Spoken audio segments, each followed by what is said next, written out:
Greetings, fellow barbarians. It is I, Alan Odinson, and this is the Barbarian Lounge podcast. I want to thank you guys and gals for joining me today. Got an awesome show lined up. I told you guys that I was working hard to get the software fixed so we could have some interviews, and damn it, I said I was going to do it, and damn it, it has been done. And I've got a great show lined up for you. We've got a really phenomenal guest. I've got several guests who are going to be coming on in the upcoming weeks, so stay tuned for those. But let's get a little bit of housekeeping out of the way to start with. I want to make this short, sweet, nice and fast in a hurry. So our website is thebarbarianlounge.com. Go there and check it out. You guys, if you've been listening to the show, you know there's a lot of articles. We've got a store on there where you can get some of our custom-made Thuggy cords that help support the show. Another great way to support the show is by clicking on that donate button. When you click on that donate button, you'll see two options. One is a one-time PayPal donation. The other option is our member site. That is our Patreon site. When you click on that, it will take you to our Patreon site where you can decide, you can basically support the show on a per-show basis.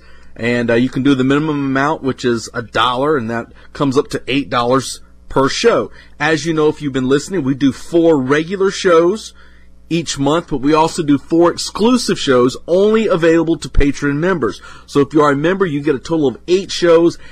It'll end up costing you $8 a month. Support the show. Get a little bit of skin in the game. Support your local podcaster. There's a lot of people out there in the fight right now. They are the people who are taking the time to speak to you. They are the people that are on the front lines in the fight. They're down in the mud. They're covered with shrapnel. They are the ones that are out there doing the fighting, and they need your support. They cannot go on continuing the fight without your support. So it is vital for you to support your local podcast host. Support the Barbarian Lounge right there. Become a member. Patreon.com/The Barbarian Lounge. Other things you can do to help support the show: support our sponsors. Odinson Archery, traditional bows made from non-traditional materials. There's a lot of different options on there right now through the end of, depending on when you're listening to this, November the 27th through December the 2nd. We're having the Rule the Yule sale. Massive sale on there. Plus, we're bringing back one of our specialty bows, the Valkyrie model. So you can go there and check it out. Check out OdinsonArchery.com. You can also find Odinson Archery on Facebook to get all of your archery needs to give the gift of archery this year for Christmas. Forget all these silly gadgets and your fidget spinners and whatever the kids are playing with these days. Toss that stuff aside. It is time to start embracing the traditional aspects of our lives right now. We are becoming too connected to the system. There's no better way to do it to start disconnecting your kids from this hybrid Borg monster that's wanting to constantly suck them in and wanting their attention. Give them the ability to learn something new, learn a new craft, learn something that will actually help them grow. Embrace the art of archery. Check it out, OdinsonArchery.com. Our other sponsor, Mitacon, MitaconsUSA.com. I'm going to do my commercial voice here. Mitacon, with a proper diet, supports the cell's fastest, most effective absorption of natural nutrients in each 250 milliliter bottle and sustains the body's mitochondrial generation of usable energy, key to producing ATP, the energy-rich fuel the body needs to achieve peak athletic strength, performance, endurance, and recovery. MitaconsUSA.com. Yes, check him out. My boy Ben will hook you up. When you go there, you tell him Alan Odinson sent you, and he will fix you up right now. I've been using Mitacon for a while. As you guys know, I use it for recovery and focus more than anything else. Recovery's been a big one for me. The muscles don't recoup as fast as they used to. What can I say? I'm getting a little old, a little gray here, a little hobble there, a little twinge in the back. So I need that little boost that Mitacon gives me. So check them out, MitaconsUSA.com. You can also find the Barbarian Lounge on Twitch, twitch.tv/Barbarian Lounge. If you don't know what Twitch is a game streaming service. And basically what we do is we go on there and we play different games and kind of do a live show as the game is going on. So go there, check it out. There's also a donate button there where you can say, hey, if you just like to, maybe you just like watching video games, that's cool. I figure it is a different platform to reach a different audience, and that is what we need to do. The young people are getting left behind, more so than most people wish to admit. And damn it, I'm going to reach out to them. Whether they listen or not, they're going to hear my nagging little voice in their headphones, and I urge you to join me. If you're there, you can do a live chat with me as the show's going on. So as I'm playing, I can see your chat, and we can talk, and you can ask me questions and all that good stuff. So it's pretty awesome. Twitch.tv/Barbarian Lounge.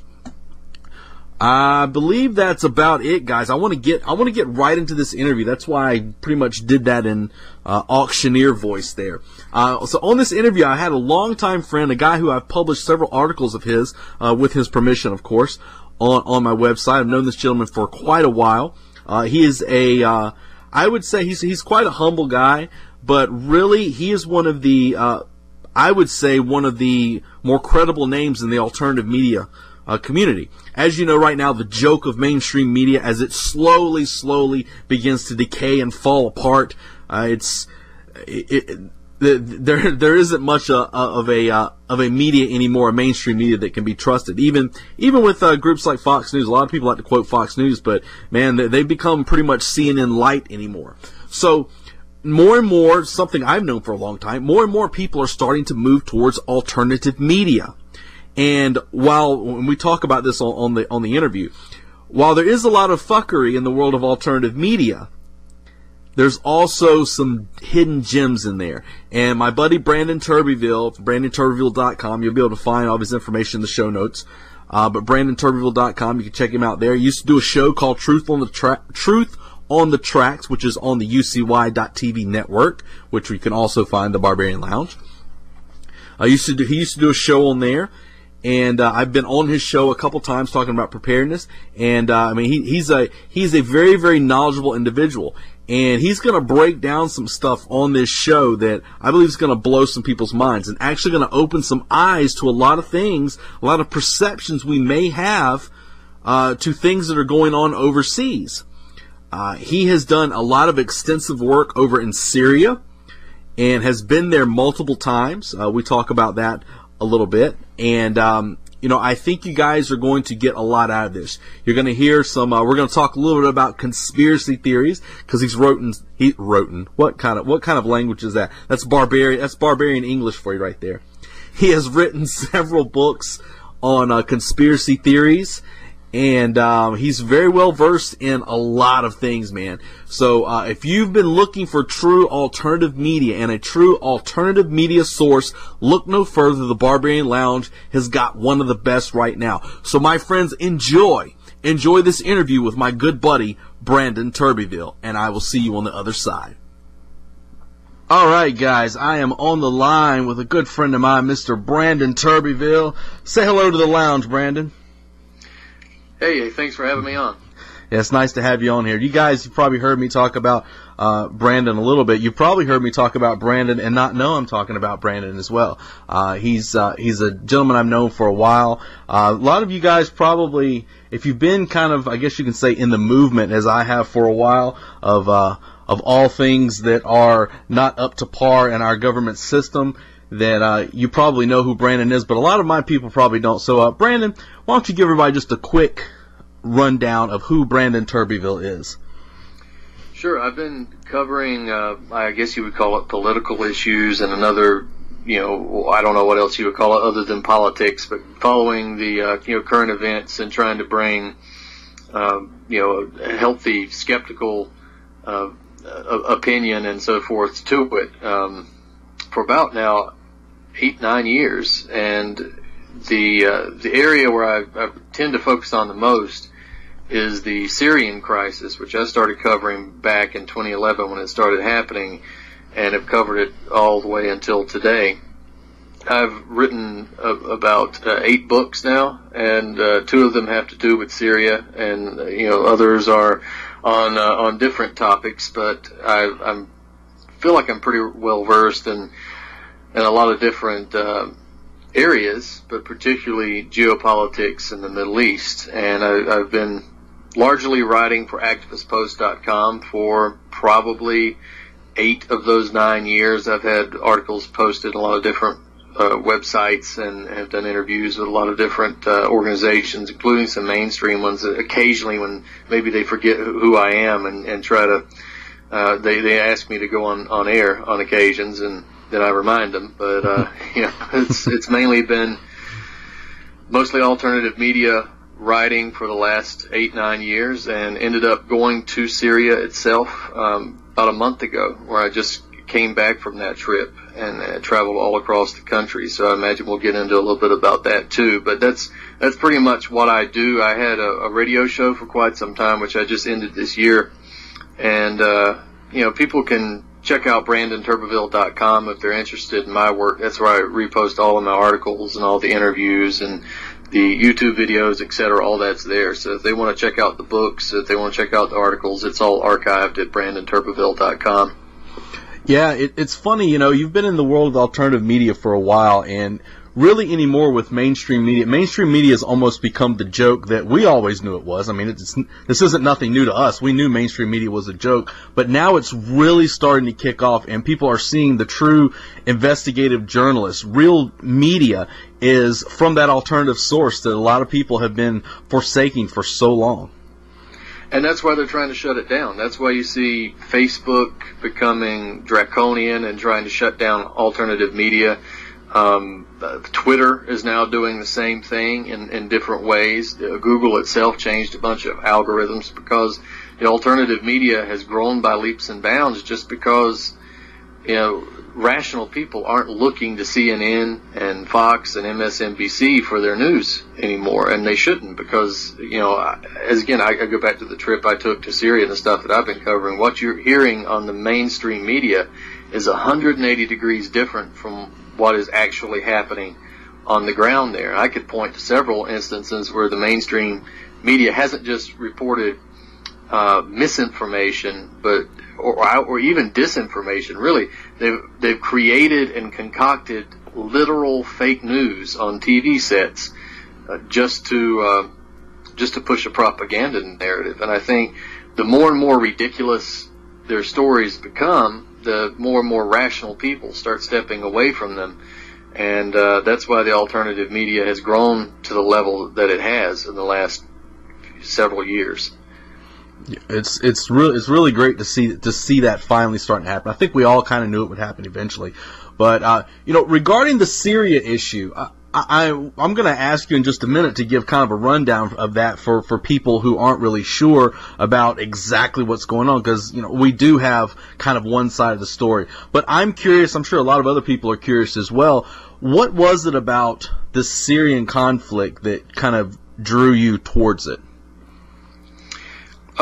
Well, I think, toward the tail end of what was happening in Libya, the situation in Syria started popping up on the news, and I think two things. I knew what was happening in Libya, and I remember distinctly I was going to give a lecture about 9/11, actually, and on the way, right before I left, I watched the murder of Gaddafi on CNN. And that's something I will never forget.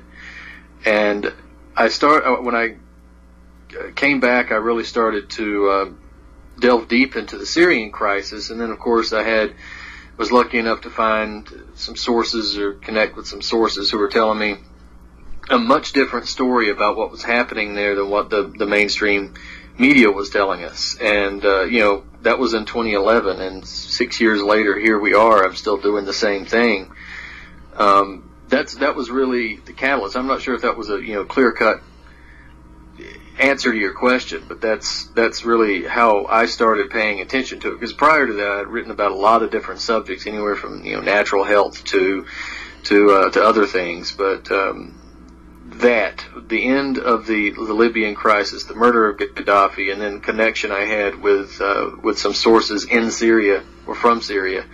Really were the catalyst to get me thinking about this deeply. And at the time, we thought it was going to be over in 6 months, just like Libya was. We thought that the Syrian government was going to fall, and we were going to see jihadists raising their flag over the capital in Damascus. And again, 6 years later, here we are. That's not the case. Right. And a lot of the people that I talk to, one of the things I always stress on this show people who are building communities, tribal communities, and whatnot, I tell them to be very wary of building their walls too high, to not pay attention to geopolitical stuff. And a lot of people, they're like, you know what? Syria's not here. We're not in Syria. Why should we even care about Syria? It doesn't matter. It's not here. It's not happening here in the United States. But what they don't understand is the things that happen there, the things that happen in Libya. You can look at the spread of ISIS. You can look at, the different falls of different governments all throughout that region. That whole destabilization process, all of that sends tremors through the ether, I guess you could say, sends tremors through the ether across the world. And whether we want to pay attention to it or not, those little teeny reverberations echo all the way here. It's like a small ripple in a pond, and it slowly starts traveling over here to the west. Yeah, and it can have reverberations. I mean, never let anybody tell you that these things don't affect us on an individual level. I mean, we've seen situations. Last year, I sat in Beirut as the United States was bombing the Syrian military right, a mile away from where the Russian military was located. Right, we could have literally had World War III on our hands. That's not the most reassuring experience that you can have, by the way.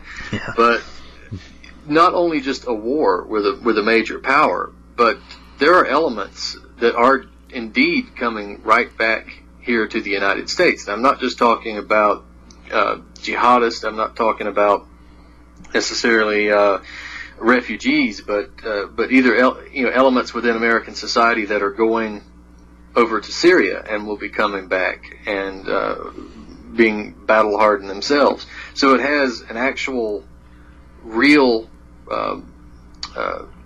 effect on our daily lives too. And of course, there's a lot of other aspects that one could talk about in terms of curtailments and freedoms and stuff like that we've seen ever since 9/11. But yeah, these things are incredibly important in terms of the way the world aligns itself. We talk about, you can talk about imperialism and how it tends to come home once it's spread itself abroad, and that's I think where we're at today. That our empire, it's not just the American empire. There are other powers involved, but it has spread itself so far that it's going to be the big eating machine is going to be coming home soon too. Yeah, exactly. I mean, and that's one of the reasons I've always told people you've got to pay attention to these things. You don't have to go in deep. You don't have to choose your rabbit hole carefully, but but it's still something that it matters. It matters in the big picture. So talking about Syria, let's give just kind of a brief overview of this situation. Basically, what is going on in Syria? How is the Syrian conflict that we hear so much about? Give everybody kind of a quick breakdown of that, if such a thing even exists. A quick breakdown. Yeah, I'll try to do it simply, and then it can become complex if we want to make it that way. But basically, what happened in 2011, we saw the Arab Spring protests going across the Arab world in Egypt and Libya and Bahrain, where it got put down because they were working with the West. But what essentially this was not an organic movement against tyrannical governments. This was a movement that was funded by the United States in concert with British intelligence, French intelligence, basically NATO powers, and in concert with Saudi Arabia. And it was mainly orchestrated by networks like the National Endowment for Democracy, USAID, the official CIA color revolution apparatus in tandem with the George Soros color revolution apparatus, which is pretty much the same thing tied at the hip. So they would go into these countries and they would orchestrate protest, and a lot of these countries, they had legitimate complaints. Of course, every country has legitimate complaints, some of them more than others. But these protests would take off, and then if they were unable to topple a government through massive protest and organization, then violence would soon happen. And then we saw that in Libya, where there were these massive so-called protests that were taking place, and then all of a sudden we had armed militias shooting at security personnel and killing civilians and so forth. And in Syria, we saw just that, right? Early on, these alleged protests were taking place. The mainstream media here all presented them as if they were, hippie protesters in the park, calling for, environmental fairness and, peace and love and stuff. But these guys were not hippie protesters. These were jihadists.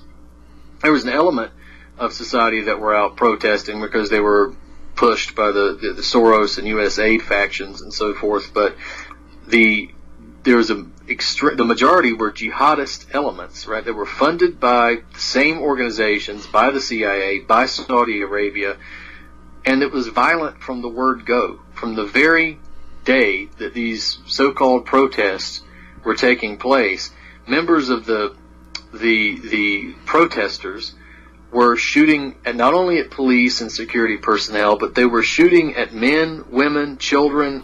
It was just complete, some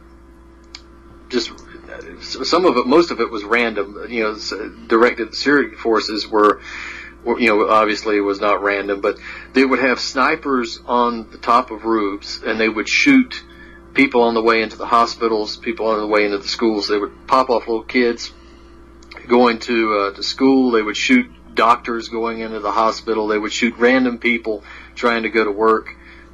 They would set off bombs and so forth in the streets, and it was violent from the word go.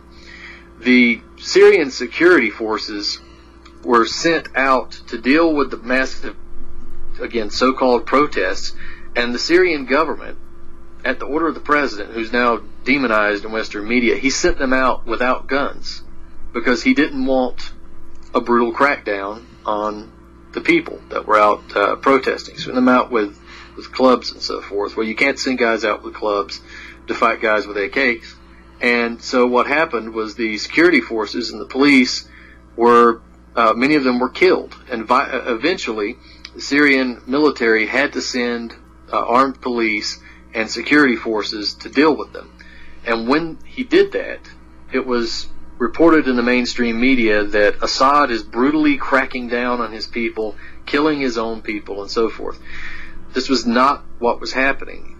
The Syrian security forces were shooting at armed terrorists, and the overwhelming majority of them were not even Syrian. They came from Libya, they came from Saudi Arabia, and they came from all across the world. These people were being heavily funded and armed by the United States, by Saudi Arabia, by Turkey, and assisted by Israel. And they were also assisted by French intelligence services. Some of the French intelligence agents were actually arrested by the Syrian security forces and turned back over to the French early on in the conflict. And then these things spread, right? These attacks spread. They went from Homs, they were in Damascus, they were Aleppo, all the major cities. Then they started taking place out in the countryside.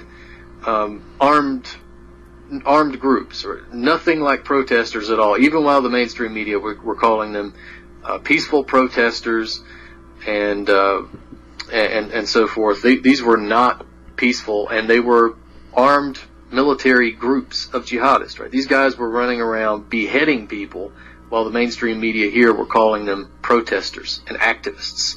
In fact, if you go back to some of the earlier mainstream articles, and they still do this to this day, they'll quote, activists say that Assad's security forces killed 50 people in this area, right? Well, activists say could be translated to mean terrorists say, because there were no activists there. These activists were jihadists. And again, they were coming from all of these other countries.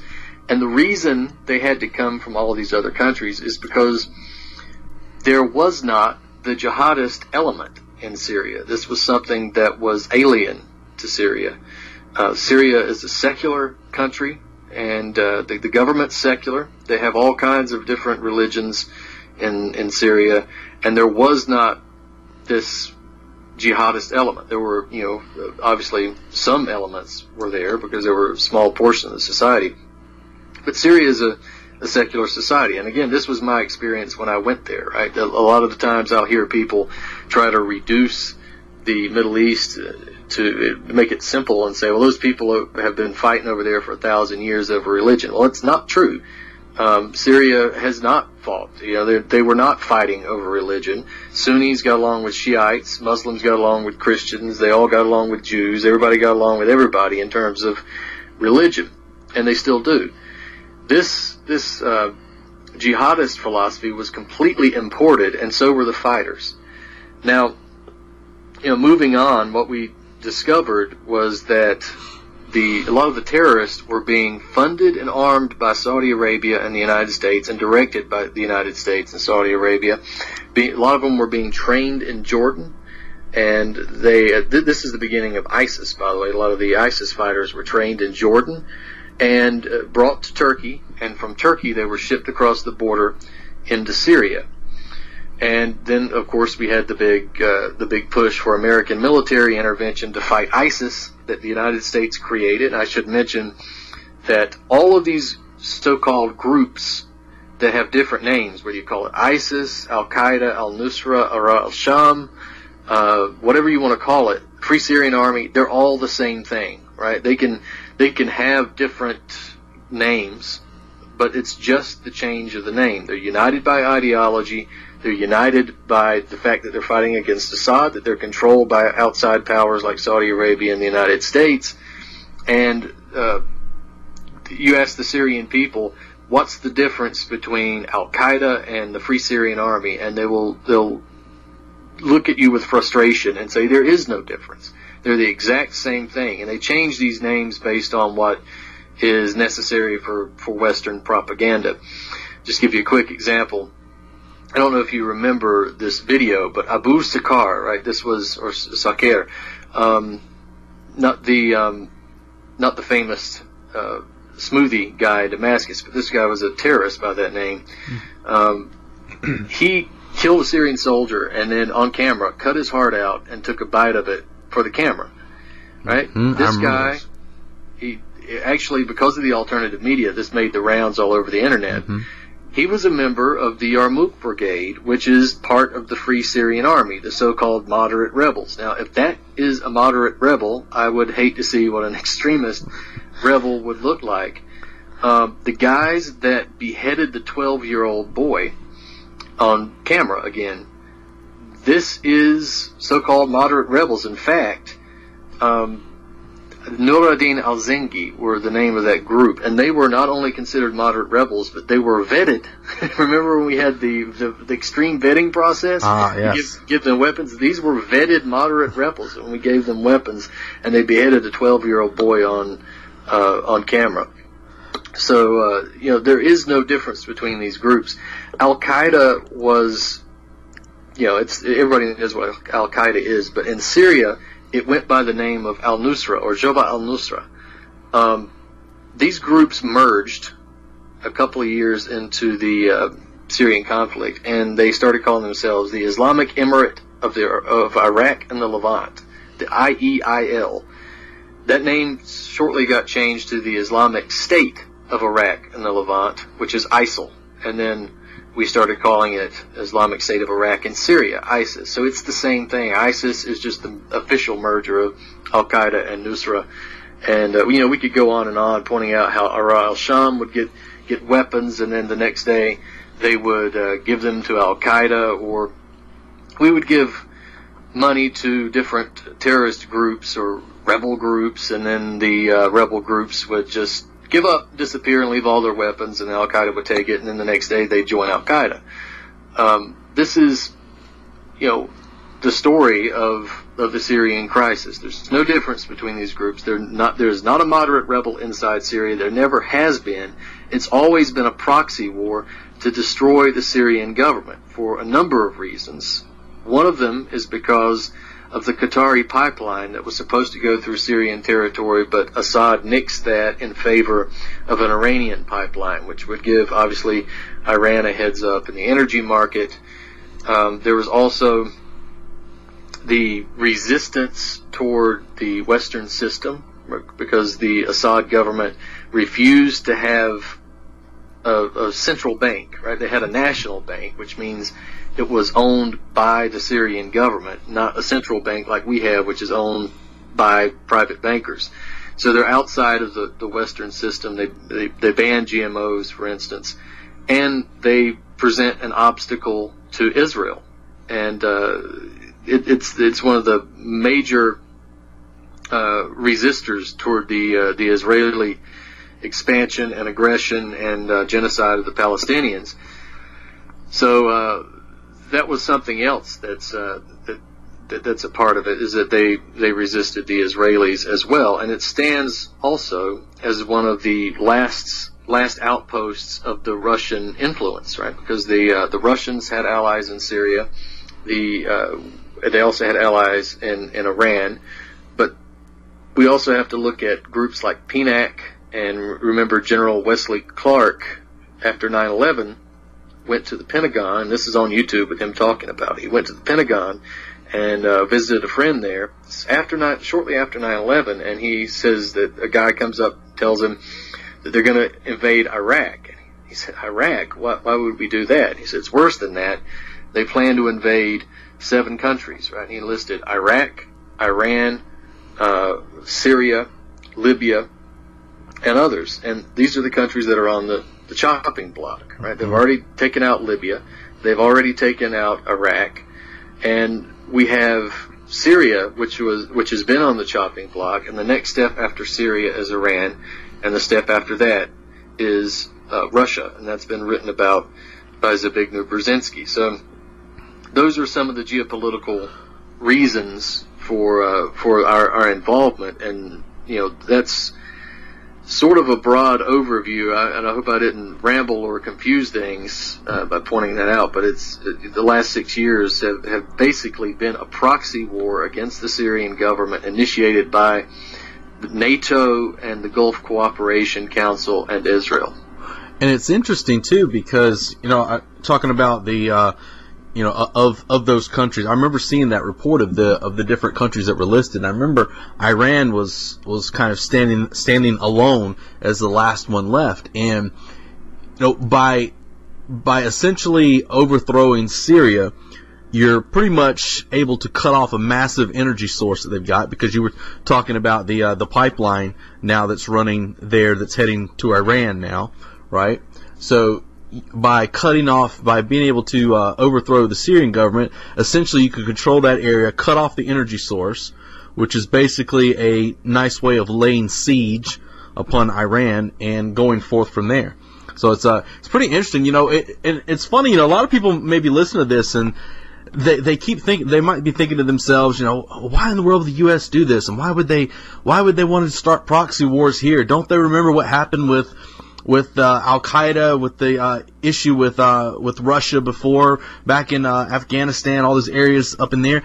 But if you look at the history of, and not just the United States government, governments in general, proxy wars are a thing that's been done for a long time. It's a lot easier to get other people to fight your war for you rather than having to try and get congressional approval in order to send our own troops there. If you listen to my interview, I'm sure a lot of you guys listen to my interview with Ed Calderon, where he's talking about the arms trade and basically the proxy wars that are going on in Mexico, where the U.S. government is doing the exact same thing. You can listen to that interview and listen to this one and change Syria for Mexico and go back and forth, and you're pretty much going to have the same thing happening there. Yeah, and another thing too is that if you cut Syria out, the land route between Iran and Hezbollah is cut, and it makes it extremely difficult, or much more difficult, to supply Hezbollah than it would have been if Syria had still been there and been an ally of Iran. And that's something that Israel is extremely interested in, because there are very few things that actually scare the Israelis, but Hezbollah is one of them. And you can see that now with the resignation of the Lebanese president and so forth. This is really just a way to try to sow chaos and destabilization in Lebanon, because it appears that Israel is looking toward really trying to go in and cut out Hezbollah in the near future too. So that plays a part in it as well. Well, I was looking at some of your articles on BrandonTurbeville.com. And I'll put that link in for the website in the show notes here for our listeners.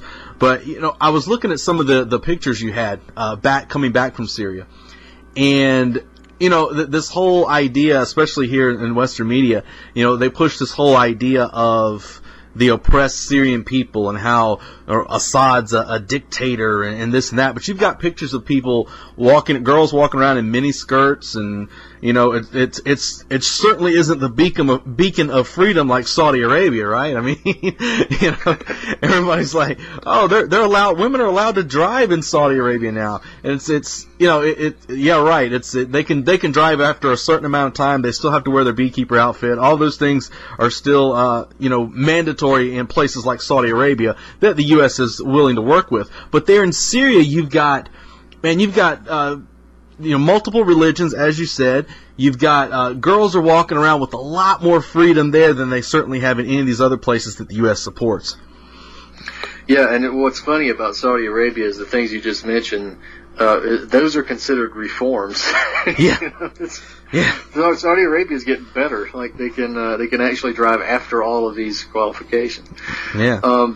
Well, the funny thing was that, talking about Saudi Arabia, the funny thing was that the female robot they gave citizenship to a few weeks ago actually has more rights than a regular woman does. Yes, I know. It's great. It's unfortunate though that so many people, when they hear the word Syria, the image they have in their mind is sand, women in veils. That's Saudi Arabia. It really is. But that is not Syria at all. And, I've had people make comments to me like, if I went to Syria, I'd have to be drunk all the time because I just couldn't handle it, But, I know you can't drink there. It's like, you can't drink there. There's liquor stores everywhere. There's bars everywhere. We drank, 7 nights out of the 10. Mm-hmm. And it's again, the idea that the Muslims there, for instance, are really strict and scary people. People should just go there and visit and have their minds changed, right?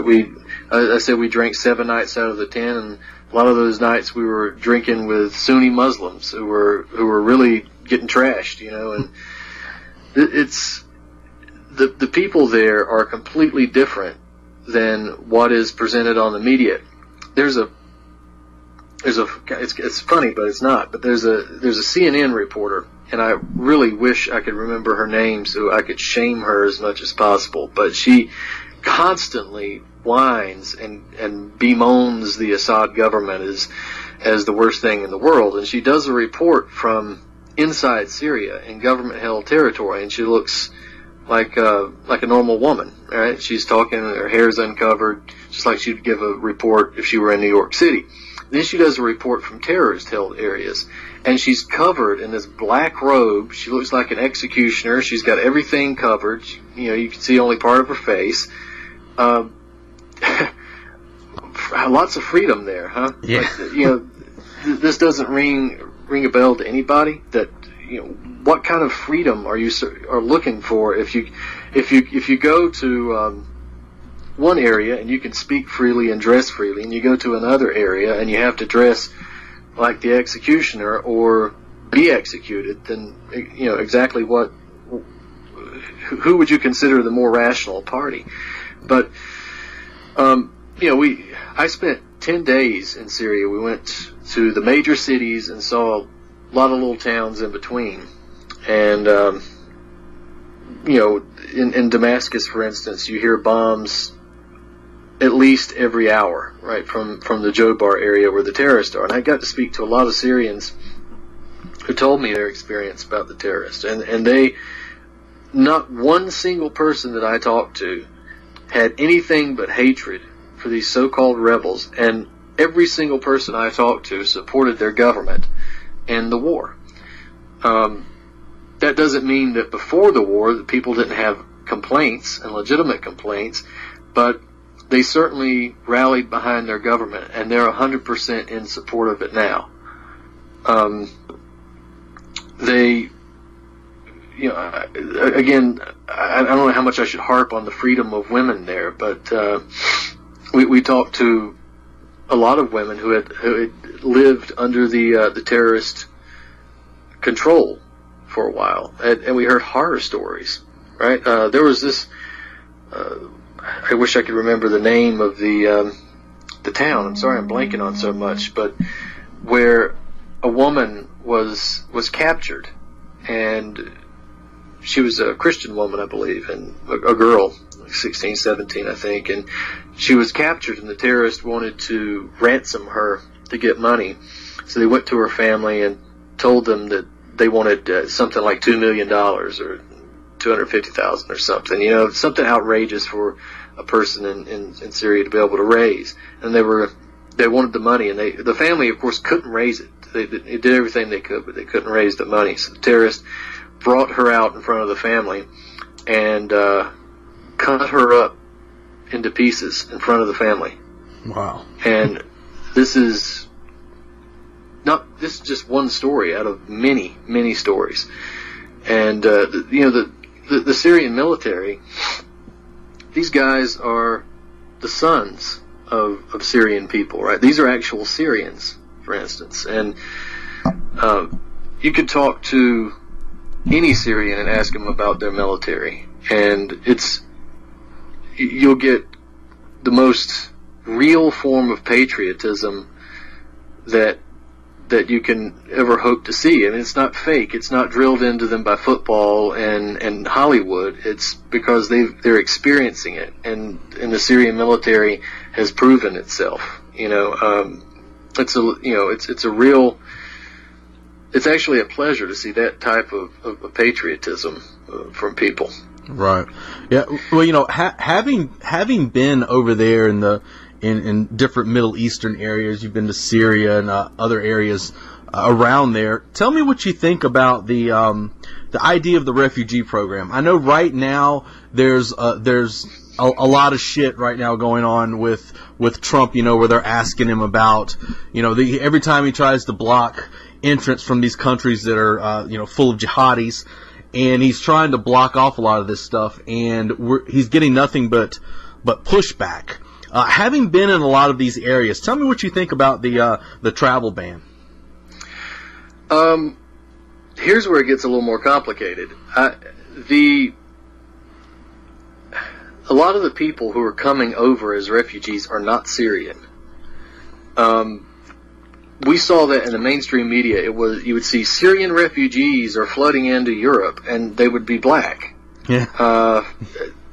No, that's not Syrian refugees. Take a look at the Syrian people. They're brown and white. That's their colors. Most of them identify as white, actually.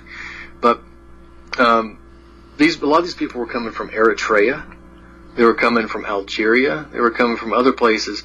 And they would go into Turkey, for instance, and get fake IDs because it says Syrian. Or they would just flood into Europe, and because Europe has this open immigration policy where they just take everybody, because it's never been a melting pot in the history of Europe except the last 15, 20 years. So, it's a melting pot now. So they take everybody and they just call them all Syrian refugees against all logic. And that's why they're having a massive crisis with sexual assault in a lot of these countries and stuff now, because they're taking people who are coming from vastly different cultures. Now, again, most of them are not Syrian. If it was just simply a refugee process for the average Syrian person, it wouldn't be that bad. The average Syrian people are awesome. I'd love to have them here, but a lot of these refugees are coming in, even some of the ones who were given Syrian papers and so forth, are a lot of them are indeed jihadists. And this is, I have Syrian sources who are telling me this, that a lot of the people who are coming out, like the Turkey's letting in so it can then ship into Europe, are jihadist people, and they're giving preference to them, which is why you see a lot of so-called refugees coming in who are young men, right? Mm-hmm. Whenever there's a crisis, especially of violence, it's always the women and children that you're supposed to get out first. but we don't really see that. We see lots of young men in their 20s.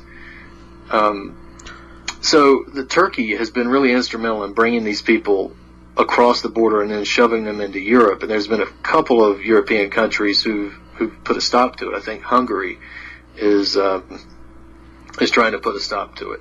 But Turkey is giving preference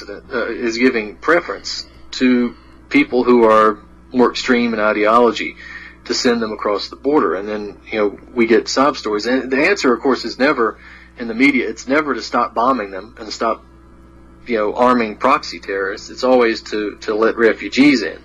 So, as far as the travel ban goes, I'm fine with it. I think it's idiotic that the travel ban is placed on Syria and Saudi Arabians can travel over here, or various other countries can travel over here without such extreme vetting. Syrians can't, but Saudis can. That makes absolutely no sense. But we can only accommodate so many people in the United States, and we've got tens of millions of people who are over here illegally anyway. So it's time to curb some of this immigration. That might be a little off topic, but basically what I'm trying to say is that the immigration issue has been vastly distorted in the mainstream media, and they try to paint you as some type of racist if you don't think that you should allow your country to just be overwhelmed by immigrants when your country can't handle it. So right. Well, you get a lot of these times where it's a couple things. You have most of the people that they're trying to bring here, that they're trying to bring in from wherever it may be. Most of the people that they're trying to flood the U.S. with, their cultures are simply incompatible with Western society. They just aren't compatible. They do not click. You can't bring in people over here and tell them, look, you're now an American. You're an American, and we're going to give you this, give you that. But these people still are walking around doing the exact same things that they were doing in their country, which, according to them was so bad they had to leave, but yet they're still bringing their same culture here with them and doing the same things and trying to push, setting up their own communities where, then you wonder why you start having these crazy terrorist attacks and guys driving cars through crowds of people. I mean, the immigration policy, if anything, the immigration policy that we've seen in Europe should be a massive warning to the people of the United States. Yeah, and just to be clear, I want everybody to hear me clearly now. In terms of the average Syrian person, if we were set up where we could have more immigration and we weren't overloaded as we are, Syria would be a perfect place for people to come from, because the culture is, it's obviously it's a different country, different part of the world, so it's a little bit different, but the culture is compatible with us. Mm-hmm. But the people who are being sent over here by powers like Turkey, who are allowing refugees to come in, they're giving precedence to people who are indeed fanatics. And they're calling them Syrian, or some of them may actually be Syrian, but they're lumping them in with other groups of people who are not Syrian, and they're pushing them through Europe and then trying to put them in to the United States. And you can even talk to the Syrian people who will tell you, we don't want to go to the United States. We want the United States to go home and let us stay here. The people that are coming from places like Eritrea and Algeria and stuff like this, they're economic migrants. They're just looking for work and for higher living standards. And Europe, for instance, has been advertising for years the best welfare state in the world. So I don't even blame them for going there. They're being advertised as the best welfare state in the world. Why wouldn't you go? Yeah, exactly. You're talking about, we've been talking a good bit so far about extremists and color revolutions and everything, and I think you can't really talk about color revolutions, violence, and violence from the word go. We've heard that a lot comparing what's going on over there, and I don't think we can really talk about that without looking at the gigantic elephant in the room here in the United States and in other places, and that is cultural Marxism. When you listen to everything, when you listen to this interview, as I was talking about earlier with Mexico, taking Mexico and changing it to Syria, and the way these color revolutions play out, if you take all of the things that we've heard that were happening, you can look at those happening right here in this nation as well with the rise of cultural Marxism. The left, we constantly kept hearing. Remember what he said when these so-called peaceful protesters in Syria were out there immediately getting violent, and they had to start sending in the armed police to try and bring them down and everything.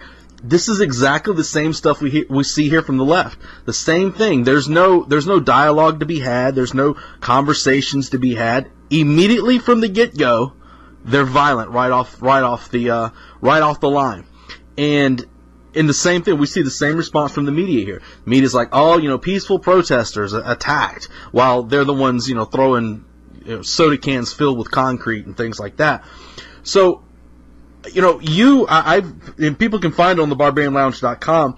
I reposted one of your articles of these cultural Marxist groups actually over in Syria training. Why don't you talk a little bit about that? Yeah,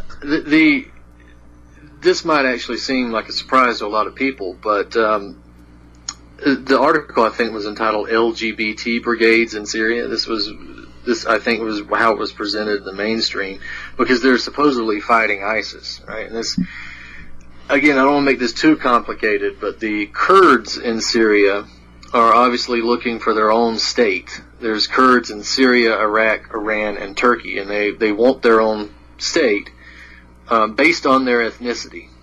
And it's funny that a lot of anarchists, for instance, will support the Kurdish push to create a state on the basis that it is anti-state, anti-Syrian government or Turkish or whatever, but they want to create a state. Leftists will support them, even though creating a state based on your race is the definition of racism, right? They want to create, that the Kurds have gone through Arab neighborhoods, Arab towns, burned it to the ground, killed people, killed Assyrians, killed Christians. This ethnic cleansing, just to create the Kurdish state that they want to see. And the Kurds are. Let me back up. Kurds and Kurdish fighting groups are two different things, right? So the Kurds in Syria are just like everybody else. They're fully Syrian. They're Kurds, but they're normal people. If you ask them, "What are you?" they will say Syrian. They won't say Kurdish. They'll say Syrian. Then, if you ask them, maybe they'll tell you their religion, and they'll tell you Kurdish. Completely assimilated in the Syrian culture. Fighting brigades like YPG and the PYD, that's the political wing of YPG, these groups are not assimilated. These groups are radical fanatics. And some of them can be Islamic fanatics, but most of them are cultural Marxists. And if anybody wants to get an idea of brainwashing, they can go watch some of these PKK or YPG brainwashing sessions. It's really a bizarre form of cultural Marxism, and it's based on feminism, and these guys will get into the brigades, and then they'll have these morning meetings where they sit around and read these communist pamphlets, and they talk about the benefits of feminism and how basically the patriarchy is the worst thing in the world. Then they go off to slaughter other people for an independent anarcho-leftist state. So they are being armed by the United States, and they have very close ties with the Israelis, particularly the Kurds in Iraq have ties with the Israelis. The YPG is fighting ISIS sometimes. They fight civilians sometimes. They fight Syrian military sometimes. And they've created this big swath of territory in the north part of Syria that they want to claim for their own. Now, what's happening is that groups from the United States who are also cultural Marxists are now going over to Syria and joining the YPG. And these are groups like members of Antifa and stuff like that. They're going over and joining the YPG, and what they're doing is learning how to fight. Right? I think I see a lot of people on the right always making fun of the Antifa activists and so forth, and making fun of them being skinny kids with glasses and they couldn't fight their way out of a wet paper bag. Well, these can. These guys are going to Syria, and they are learning how to shoot a gun, and they're learning how to kill people, and they're learning how to fight. And when they're done, they will be coming back to the United States. And make no mistake, we will let them back in.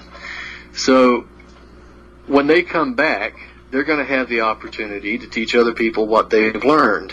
And then, personally, I would suggest that maybe the people that were underestimated may have been able to sort of even the odds a bit.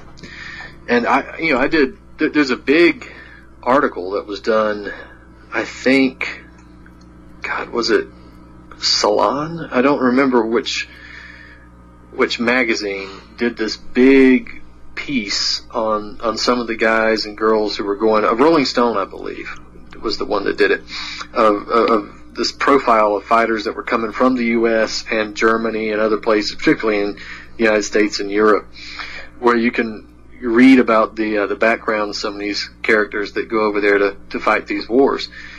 And again, they're coming back. You can even see some of the pictures where you have the Kurds and the Antifa people holding each other's signs, right? You see some of the Kurds holding Antifa signs and vice versa. So it's something that people should really pay attention to. These, it's international communism for a reason, and I think people should look into it more closely, right? These people are getting, military training in the real sense of the word here.